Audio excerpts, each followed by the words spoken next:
বিরোধী দলনেতা শুভেন্দু অধিকারী স্বাস্থ্য দপ্তরের দুর্নীতির অভিযোগ নিয়ে সরব হয়েছেন। তার বক্তব্য, ভুয়ো কোম্পানি তৈরি করে টেন্ডার দুর্নীতি হয়েছে। টেন্ডার না ডেকে দুটি কোম্পানিকে বরাদ দেওয়া হয়।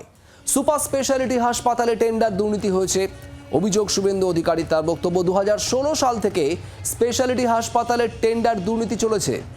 ভাইপোর আত্মীয়কে কোম্পানির বরাদ দেওয়া হয়েছে। নারায়ণ স্বরূপ নিগম এবং সঞ্জয় বনশাল দুই আমলা, তাদের নামে বেনামি সম্পত্তির অভিযোগ আনছেন শুভেন্দু অধিকারী। হেলথ সার্ভিস কমিশনের নামেও বিস্তর দুর্নীতি হয়েছে অভিযোগ বিরোধী দলনেতা শুভেন্দু অধিকারী। প্রেমা অরোরা, অঙ্কুশ অরোরা, এদের কোম্পানিগুলো সমস্ত টেন্ডারগুলো পেয়েছেন এবং ম্যাক্সিমামটা হয়েছে ভ্যারাইটি ভাইপার প্রাইভেট লিমিটেডের মাধ্যমে কোম্পানিগুলো হেলথে পেয়েছে। এরপরে আছে, আমি কিছুদিন পরে ল্যান্ড ডিপার্টমেন্টের আপনাদের সব দিয়ে দেব।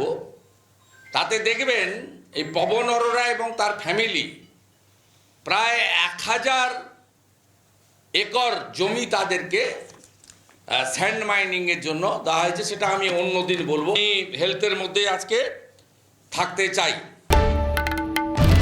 বাংলার আওয়াজ, বাঙালির আবেগ, জি 24 ঘন্টা।